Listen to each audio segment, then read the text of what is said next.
सिंदूर के जरिए भारत ने न सिर्फ आतंक पर प्रहार किया है, बल्कि दुनिया को दिखा दिया है कि आतंकवाद आखिर कहां से पैदा होता है और कौन उसे पालता है। Several terrorist attacks around the world where Pakistani fingerprints have been found.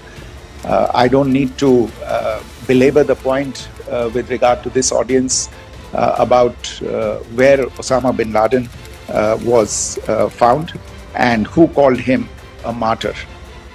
ये कोई पहली बार नहीं है। दशकों से पाकिस्तान की धरती आतंक की नर्सरी बनी हुई है। कभी पुलवामा, कभी उरी, तो कभी पहलगाम। हर बार मास्टरमाइंड वहीं से निकलता है और हर बार वो झूठ का नकाब ओढ़ लेता है। We, in particular with regard to the Mumbai attacks of 2008, where a Pakistani Lashkar-e-Taiba terrorist was captured alive, India provided extensive information and evidence related to the involvement of Pakistani terrorists in this attack.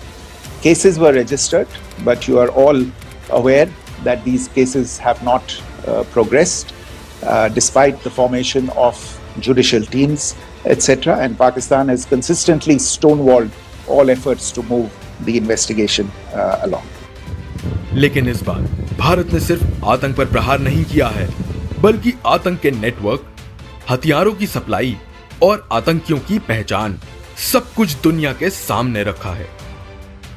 जो भारतीय response है वो non escalatory है, precise है, सटीक है, measured है और कंसिडर्ड है। Our intention has not been to escalate matters. We are only responding to the original escalation, as I said, and our response has been targeted, precise, controlled and measured. Only no military targets have been selected. Only terrorist infrastructure in Pakistan has been hit. अब सवाल सिर्फ भारत का नहीं है, सवाल पूरी इंसानियत का है। क्या दुनिया अब भी आंखें मूंदे बैठेगी या आतंक के इस निर्यातक को आखिरकार उसका असली चेहरा दिखाया जाएगा?